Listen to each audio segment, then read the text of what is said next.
Hello and welcome back to GFXRhino. Today I'm doing a simple shading tutorial, just showing you the basics of how to do shading inside of Photoshop, or the free alternative Photopea, which you can use by simply heading over to photopea.com. Shading is a great way to give your renders depth and more realism. It's just a way to make the shadows and highlights of your scene pop a lot more, giving it more of a professional look. In this video I'll show you step by step how to shade your ROBLOX GFX renders using Photoshop. So without further ado, let's just jump right into it. So I've just got this character render right here that I'll be doing shading on, but you can do shading on like scenes, environments, whatever you want to do shading on. And to start off by doing shading, we're going to make a brand new layer by clicking the new layer button down here, and I'm just going to rename this layer to shading. Next, you want to go right here to the blend type, and you want to set it to soft light. The soft light blend mode is used for subtle kind of adjustments and lighting and shading and enhancing textures and stuff like that. So it kind of brightens the lighter areas and darkens the darker areas. So it's perfect for doing shading. What we're going to do now is we're going to select the brush on the side, and we need to tweak a few of these brush settings. First of all, and the most important one, is set your flow to 10%. What the flow does is if you have it set to 100%, it's going to draw a straight solid line, which it isn't actually solid because I have it set to soft light. So let me just set it back to normal just to show you.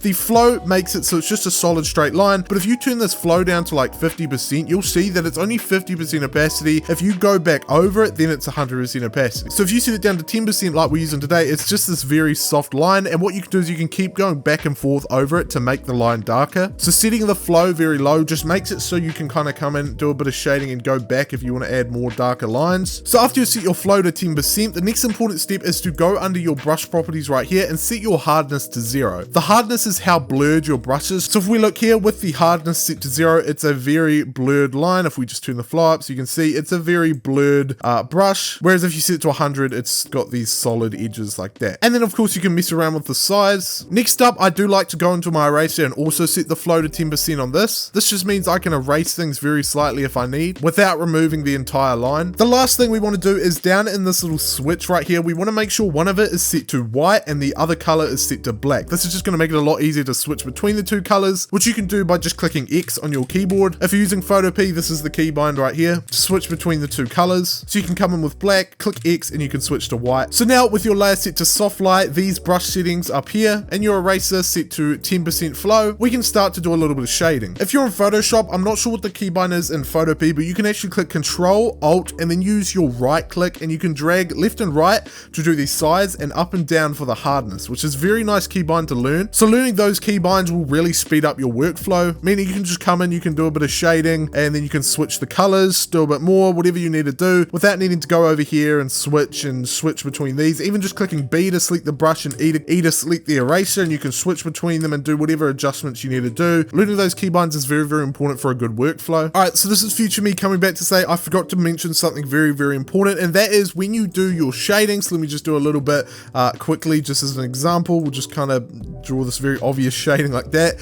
When you do your shading, if you leave it like this, of course it's going to leak off of the character, which won't look very good. So if you have your character in a PNG layer like this, you can simply hold down Alt in between the two layers and you can clip it in just by clicking, and you'll see that works well. You can also control click on your character, select your shading layer, and then just add a mask by clicking this button, and that'll mask it into that layer, meaning you can now also move this layer wherever you like. If you don't have the thing you're doing shading to in its own layer, it's fine. You should still be able to just come in with the selection tool, and like if I wanted to do just shading on just the head, we should just be able to come in and just do a somewhat of a rough selection around the head, something like that, and then you can come in on your shading layer and you can add whatever shading you want to do, and it'll only apply to inside of that selection. So now, how do you actually do shading? Well, as I said before, shading is for bringing out the shadows in your scene a lot more and bringing out the highlights. So what do I mean by highlights and shadows? Well, you can see here on the arm, we've got some shadows going down here. So we've got some shadows going down here, and we've actually got highlights on the edge of the character. Even this right here, around here, this is all highlights. A tiny bit of shadow here, more shadows in the creases of the arms. There's a little bit of highlights here, some highlights here. So you can probably already understand how to actually do the shading, and it's just come into the shadows with the black brush, and you can just make them a lot more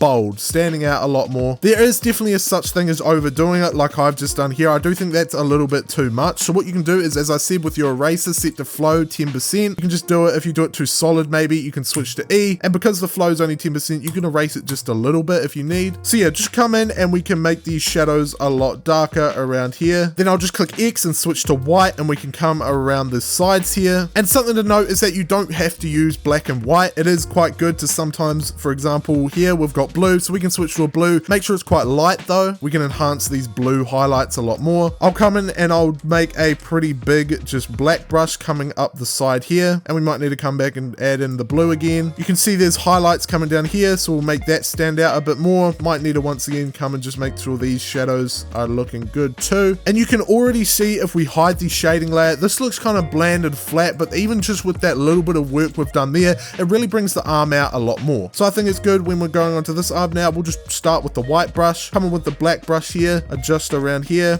and then we'll come in and we'll just add a bit of shadows down the arm, down the side here. And then we should just be able to grab the yellow, set it to a pretty bright yellow, and then just enhance this yellow a lot more, even come down onto the hands and adjust all this. So looking now, even though we've just done the arms and a little bit of the legs, it's looking so much nicer. Shading is something that you can take 1 minute on and you can take half an hour on. You can really go as detailed as you want to go. So we can come all the way in and we can add, you know, a little bit of shading around here and down across the wrist here. And like we can see down here, there's black, so we'll just bring out that a little bit more. There's a little bit around here. There's a little bit of blue around here, a little bit of yellow here too. And even if you want to get super detailed with it, you can come in and you can do shading on the clothing. Even though this clothing here doesn't actually have any depth to it, you can add depth by just adding in some shadows. So making this a lot darker around here, almost adding depth to it yourself with the shading. If you need to, you can use the selection tool and select a certain part of it, just like this. And that'll just mean when you go to draw in your shading, it'll only be drawing inside of that selected part. So you can do pretty cool stuff like this, where you have only a certain part of it being adjusted. And if you really zoom into things, you can start to see where there's like highlights here and shading here. And that's why I say that you can go for like hours on this. You can really get in super